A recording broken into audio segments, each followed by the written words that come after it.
समझना चाह रहे हैं। अच्छा आलोक जी, एक छोटा सा जवाब, क्योंकि आप बहुत फिल्मी स्टाइल में उनको देख रहे हैं, घूर रहे हैं, उसके बाद से मैं वाजपेयी जी के पास तुरंत जाऊंगी। आपका भरोसा ही नहीं है। नहीं, मुझे ये आश्चर्य लग रहा है, प्रेमचंद मिश्रा जी को जेडीयू की कितनी चिंता हो रही है, नीतीश बाबू के लिए कितने उनके आंसू छलक रहे हैं। गजब। अरे यही अच्छे से रखते, संयोजक क्यों नहीं बनाया उनको जब इंडिया बनाया था? तो नीतीश जी को इस्तेमाल करके राहुल गांधी को लीडर एस्टैब्लिश करवा दिया था पूरे हर जगह पे। अरविंद केजरीवाल तक को नीतीश जी ले आए थे, सबको ले आए थे, तो फिर नीतीश जी को रखा क्यों नहीं? अपमान करके आपने उनको वहां से हटा दिया, अपमान करके आपने उन्हें हटा दिया, संयोजक तक नहीं बनाया। और आज नीतीश कुमार जी की चिंता हो रही है, और आज नीतीश जी की चिंता हो रही है। सच्चाई है प्रेमचंद जी, सच्चाई है कि आप लालू यादव के पैर के नीचे, अच्छा मैं बोल लूं, आप लालू जी के पैर के नीचे ही दबे रहेंगे। यही वजूद है हो गया है कांग्रेस पार्टी का। 72,000 बूथ है, 72,000 कार्यकर्ता नहीं है आज कांग्रेस पार्टी के पास। अपनी चिंता कीजिए। बिहार में ना 3 में है ना 13 में है, बिहार में ना 3 में है ना 13 में है। आप लालू जी की दया पे हैं, जितने सीट दे देंगे उतना चुपचाप लेके अपना आराम से रहिएगा, उससे ज्यादा कुछ नहीं होने वाला है। बीजेपी और जेडीयू और कुशवाहा जी और चिराग पासवान, ये अटूट, और मांझी, ये अटूट गठबंधन है। 5 उंगली है, मिलके मुक्का बनेगा, और ऐसा मुक्का पड़ेगा कि 2025 में 225, यही नारा है, और यही नारा जमीन पे उतरेगा भी। क्यों अपमान किया? नीतीश कुमार की चिंता थी तो इंडिया गठबंधन में क्यों नहीं उनको संयोजक बनाया? वो बनना चाहते थे, महाराष्ट्र से इतने नाराज होकर आए, उसके बाद से वो अलग हुए। अंजना जी, कांग्रेस पार्टी का उन्होंने खुलकर, मतलब सबने कहा कि उसी की वजह से हुआ। अंजना जी, मिश्रा जी, ये सबको पता है, नीतीश कुमार जी के बड़े घनिष्ठ संबंध बीजेपी के साथ रहे हैं, और वो एक संदेह कांग्रेस नेतृत्व को भी था कि अब इंडिया गठबंधन का इनको प्रमुख चेहरा बना दें, पता चले बीजेपी के साथ फिर चले जाए। नहीं, प्रेमचंद जी, संदेह था, प्रेमचंद जी, जब वो जाते हैं दूसरी तरफ तो पूरे मिजाज के साथ जाते हैं।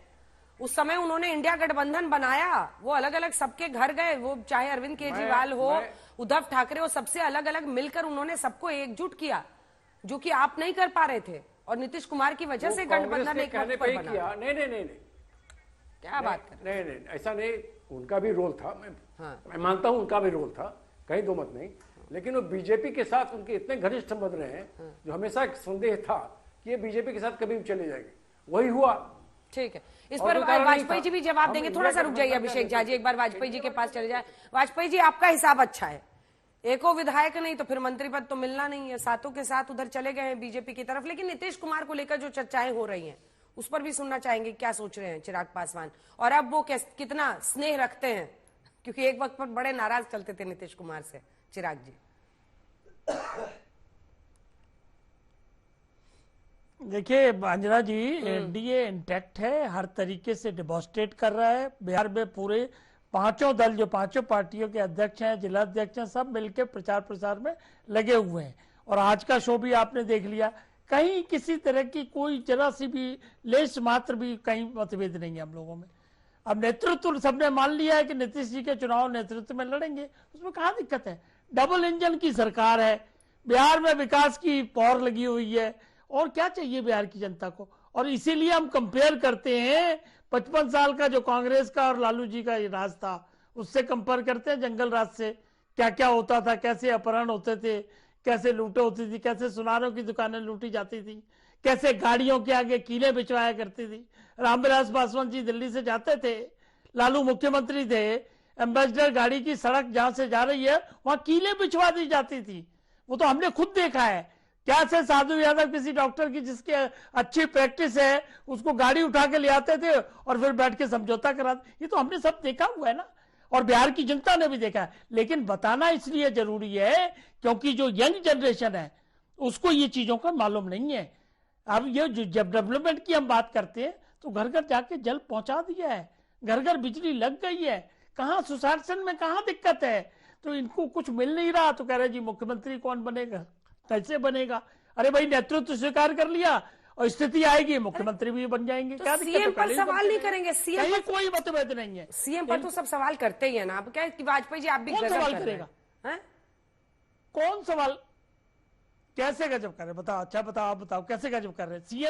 सीएम जब नेतृत्व हमने डिक्लेयर कर दिया, एक बात आप बताओ, मोदी जी को जब प्रधानमंत्री बनने से पहले 14 में क्या डिक्लेयर किया था उनको, ये कहा था नेतृत्व इनका रहेगा, तो नेतृत्व जब आ गया तो उसको बाकी की चीजें तो समझनी पड़ेंगी। देखिए संवैधानिक व्यवस्थाओं की भी मजबूरी होती है, कोई चीज नंबर गेम भी होता है मजबूरी, सब चीजें समय आने पर उसी हिसाब से कर दी जाएंगी, उसमें कहीं कोई दिक्कत नहीं है, कोई हमारे आपस में मतभेद लेस मात्र भी नहीं है। ठीक है, कोई मतभेद नहीं है, तो आप लोग अगर जबरदस्ती का हाथ सेकने की कोशिश करेंगे तो मुश्किल होगी। झा जी, आप एक बार कमेंट करना चाह रहे थे प्रेमचंद्र मिश्रा जी की बातों पर। इंडिया गठबंधन के वक्त पर उन्होंने खुलकर नाराजगी जाहिर की थी कांग्रेस पार्टी को लेकर, लेकिन वो तो बार बार नाराजगी जाहिर करते हैं, फिर चले जाते हैं, इससे गुस्साते हैं, बमकते हैं, उधर चले जाते हैं, उससे गुस्सा गए तो इधर चले आते हैं। तो ऐसे में तो सवाल उनकी क्रेडिबिलिटी पर भी है ना। आप इस बात पे बहुत गर्व करते हैं कि वो जिधर जाते हैं उधर सीएम बन जाते हैं, उधर सरकार बन जाती है, पर कोई अच्छी बात थोड़ी होती है, राजनीतिक शुचिता भी तो कुछ है। शुचिता का सर्टिफिकेट तो जनता देती है। और बड़े संक्षिप्त में अपनी बात को कहूंगा अंजना जी, इंडिया अलायंस की जो कल्पना है नीतीश कुमार जी के बिना तो संभव नहीं थी। एनएफओ नीतीश चले गए तो क्या स्थिति हुई इंडिया अलायंस की आपने देख ही लिया। और कांग्रेस पार्टी का इसी तरह का अहंकार, अरे भाई जब आपको किसी साथी पर इस तरह की शंका है तब तो आपको पहले ही बोल देना चाहिए। ये तो आज प्रेमचंद मिश्रा जी ने सामने से कबूल कर लिया कि किसी भी साथी के विषय में उनके मन में यही शंका रहती है। इस वजह से भी कांग्रेस पार्टी का कोई परमानेंट अलाई कभी नहीं रहता है और हर जगह इनको बैसाखी के सहारे ही आगे बढ़ना। नहीं, लेकिन अभिषेक जी वो क्या गलत कह रहे हैं? आप लोग भी तो अब जनता को यही समझाने में लगे हुए हैं ना कि बीजेपी हमारा नेचुरल अलाई है, बीजेपी हमारे लिए नेचुरल अलाई है। वो वही कह रहे हैं कि प्रेमचंद जी कह रहे हैं कि उनके दिल में धड़कती है बीजेपी अंदर कहीं।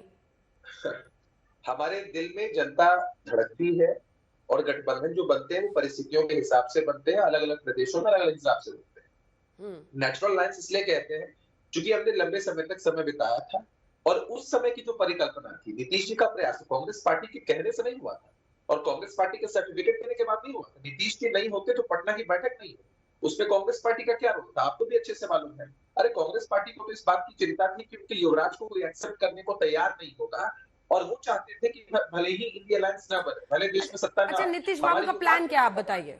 छोड़िए, अब जो इंडिया गठबंधन का होना था हो गया, नीतीश बाबू का प्लान क्या है? क्या जो पटना और बिहार के पत्रकार हैं वो सब कह रहे हैं कि अंदर ही अंदर चाहते हैं कि मंच से पीएम उनके नाम का ऐलान करें?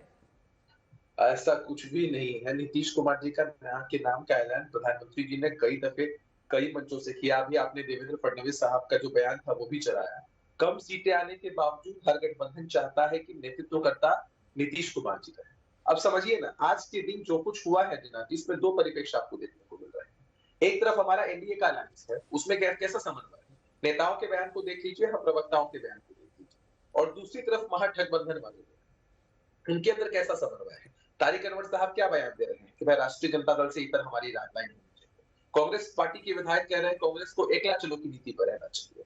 तो यहाँ तो बाइफरकेशन एकदम क्लियर हो चुका है। एक तरफ समन्वय वाला गठबंधन नीतीश जी के नेतृत्व में और दूसरी तरफ महागठबंधन का गुलबार। अब जब सब कुछ बहुत बेहतर बढ़िया दिख रहा है तो भारतीय जनता पार्टी नीतीश जी को सीएम बनाएगी कि नहीं, प्रधानमंत्री जी मन से बोलेंगे कि नहीं, आपसे पूछ के थोड़ी बोले। अरे भाई कोई निर्णय होता है, कोई बात होती है, वो आंतरिक रूप से होता है और लोगों को मालूम चल जाता है। ठीक है, अब कल के हम जीत जाएंगे तो सीएम प्रोफेसर साहब को दिखाई जल्दी से। प्रोफेसर साहब वो कह रहे हैं, गगन जी वो कह रहे हैं कि ऐसा ही है, आप लोग एक बेकार की बातें उठा रहे हैं, कोई दिक्कत है नहीं, जबरदस्ती का मत खुश होइए। नहीं अंजना जी, सवाल यह है कि कोई दूसरा ऐड़ा गैरा किसी ने नहीं बोला है। नीतीश जी के लड़का जो कि बहुत कम मीडिया के सामने आता है और वह ये इस बात को अगर कह रहा है तो इसको बहुत साधारण हल्के ढंग में नहीं लिया जा सकता। और जब आप कह रहे हैं कि उनके नेतृत्व में चुनाव लड़ेंगे तो फिर जो सो मानिए प्रधानमंत्री जब लाडला कह रहे थे तो प्रधानमंत्री जी को यह कहने में क्या हर्ज था कि चुनाव के बाद नीतीश जी ही मुख्यमंत्री बनेंगे। यह कहने में तो कोई हर्ज नहीं था। जब आज डिबेट हो रहा है, बहस हो रहा है, तो आज भी कहने में क्या हर्ज है? तो देखिए भाजपा के अंदर भी काफी कंट्राडिक्शन, उसके अंदर भी अब दिलीप जायसवाल जी से इस्तीफा ले लिया गया, कहा गया कि भाई आप जो है सो 2 पद पर नहीं रहिएगा, आप अध्यक्ष भी हैं और मंत्री भी रहिएगा, और नड्डा साहब जो है मंत्री भी हैं, राष्ट्रीय अध्यक्ष भी हैं। तो देखिए भाजपा के अंदर भी काफी अंतर कलह चल रहा है और एनडीए के अंदर अजय आलोक जी को दिखाइए, इसका जवाब देंगे। अजय आलोक जी, इसका जवाब आप दीजिए, इसका जवाब आप दीजिए। अरे पहली बात प्रेमचंद जी, भाजपा को समझिए, हमारे राष्ट्रीय अध्यक्ष चुनने की प्रक्रिया होती है। सारे प्रदेश के अध्यक्ष जब चुन लिए जाते हैं, सब जिला का चुनाव हो जाता है, तब अध्यक्ष का चुनाव होता है। राष्ट्रीय अध्यक्ष का भी हमारा चुनाव होने वाला है, ठीक है ना। इसीलिए नड्डा जी अभी तक अध्यक्ष बने हुए हैं। अब भारतीय जनता पार्टी की ये बिल्कुल नियम है, ये एक व्यक्ति दो पद पे नहीं रहेगा। हमारे प्रदेश अध्यक्ष होते हैं, राष्ट्रीय अध्यक्ष होते हैं, वो रूम में नहीं बैठते हैं, वो महीने में कम से कम 26 दिन दौरे पे रहते हैं, वो एसी में बैठ के काम नहीं करते हैं ना। अब देखिए, आप लोग का अध्यक्ष हमारा ये नहीं है कि परिवार से ही बनेगा। नड्डा जी के बाद कौन अध्यक्ष बनेगा ये किसी को नहीं पता है भारतीय जनता पार्टी में, लेकिन आपके यहाँ तो पता ही है कि लालू जी के बाद किसको डिफैक्टो अध्यक्ष बनना है। तो हमारे और आप में कंपैरिजन कोई नहीं है। और दूसरी बात, इस गठबंधन की सबसे बड़ी बात बताता हूं, सुनिए। लालू जी कभी भी कांग्रेस को अपना नेता नहीं मानेंगे, राहुल गांधी को कभी नहीं मानेंगे, कोई जन्म में नहीं मानेंगे। तेजस्वी भी कभी भी राहुल गांधी को नेता नहीं मानेंगे। और नीतीश जी खुले मन से कहते हैं कि नरेंद्र मोदी जी के नेतृत्व में हम लोग काम करते हैं। ये अंतर है एनडीए में और आप में, क्या कि जहां क्लैरिटी नहीं ऑफ थॉट्स नहीं है, एक्शन बढ़ने का रास्ता नहीं है, आपको ना रास्ता है, क्योंकि ना आपकी नीति है ना नियत है। आपकी नीति में भ्रष्टाचार है और नियत में खोट है। इसीलिए 21 तारीख को राउज एवेन्यू कोर्ट में पेश होना है, पता नहीं क्या होगा। सुना कि मियां बीवी दोनों बेटा बेटी सब एक के साथ, तब तो खेल ही खत्म। भगवान से पहले उसके लिए मनाइए। आपके कर्म आप पे फूट के बोल रहे हैं, हम लोग नहीं बोल रहे। चितरंजन जी बोल रहे थे, प्रेमचंद जी नहीं बोल रहे थे, जो आपने इतना खड़ा खोटा उनको सुना दिया। नहीं चितरंजन जी, मैंने चितरंजन जी को मैं समझा रहा हूं कि चितरंजन जी की पार्टी हमारी पार्टी में बहुत अंतर है। चितरंजन जी, ये फर्क की बात कर रहे हैं। होता है ना, क्योंकि दोनों चोर मौसेरे भाई हैं। नहीं, इनके यहाँ यह बता दे कि मोदी जी और अमित शाह जी के अलावा भी किसी की कोई हैसियत है क्या? आप देख लीजिए, शिवराज सिंह चौहान के नेतृत्व में मध्य प्रदेश में चुनाव लड़ा गया, जिसका कहीं कोई नामो निशान नहीं, उसको लियाकर मुख्यमंत्री बना दिया गया। राजस्थान में वसुंधरा राजे के नेतृत्व में चुनाव लड़ा गया, जिसका कहीं कोई चर्चा नहीं, उसको लाके बना दिया गया। दिल्ली में जो पहली बार जो है सो जो जीत की आई, बना दिया गया। अब क्या कहते हैं, जितना डिक्टेटरशिप भाजपा के अंदर है उतना किसी भी पार्टी में नहीं है। हर पार्टी की अपनी जवाब दीजिए, प्रक्रिया है। ये हमारी वहां पर तो राजस्थान में तो ये पार्टी आप लोगों ने ये डिक्टेटरशिप कह रहे हैं, वो हमारे एक मिनट चितरंजन जी सुनिए ना। जिस चीज को आप डिक्टेटरशिप कह रहे हैं वो हमारी पार्टी की प्रक्रिया है कि युवा नेतृत्व को कैसे आगे निकाला जाए। देवेंद्र फडणवीस को जानते थे आप 14 के पहले? देवेंद्र जी आज मुख्यमंत्री बन के भारत के सबसे एक सफलतम मुख्यमंत्री हैं। कोई जानता था कि योगी आदित्यनाथ मुख्यमंत्री बनेंगे 2017 में? 12 दिन लगे। आज योगी आदित्यनाथ जी का नाम सुनते हुए आप लोग की रीढ़ की हड्डी में सिहरन होने लगती है योगी जी का नाम सुन के। उसी तरह नए नए नेतृत्व को मौका दिया। रेखा जी को हमने बनाया दिल्ली का मुख्यमंत्री। अगर फुल टाइम महिला मुख्यमंत्री से आपको क्या दिक्कत है भाई? फुल टाइम महिला मुख्यमंत्री से क्या दिक्कत है? मोहन यादव को हमने मुख्यमंत्री बनाया तो क्या, एक मिनट, यादव में से मुख्यमंत्री सिर्फ लालू यादव अखिलेश यादव ही बने, दूसरा यादव मुख्यमंत्री नहीं बनेगा? गजब हालत है आप लोग का। एक भाजपा में एक साधारण कार्यकर्ता प्रधानमंत्री बन सकता है, मुख्यमंत्री बन सकता है। ये हमारी पार्टी की कार्यशैली है और विशेषता है। और नरेंद्र मोदी जी की हमेशा कोशिश रहती है कि नए लीडरशिप को निकालें, नए लीडरशिप को निकालें। 2020 के चुनाव में याद कीजिए, सुशील मोदी जी को रोका गया था, नए सम्राट चौधरी या बाकी लोग, नए लीडरशिप आई। आप तो ऐसा कभी करेंगे नहीं, आपके यहाँ तो फिक्स है बाबा, सरकार बनेगी तो तेजस्वी, प्रोफेसर जी इसका एक जवाब दे दीजिए, प्रेमचंद मिश्र जी के पास यादव मतलब एक परिवार। ठीक है, वो कह रहे हैं कि सिर्फ लालू यादव, राबड़ी देवी, तेजस्वी यादव नहीं बनेंगे ना, मोहन यादव भी सीएम बनेंगे, क्या दिक्कत है? नहीं, देख लीजिए, इनके यहाँ तो पूजा पर बनता है ना। आप लोगों के भी चैनल पर दिखे थे हम लोग राजस्थान में, सारे लोग बैठे हुए थे, सारे विधायक लोग बैठा हुआ था और उसमें पूजा बढ़ा दिया गया, इसकी नाम की घोषणा करना है। अब बेचारे विजया राजे सिंधिया देखती ही रह गई।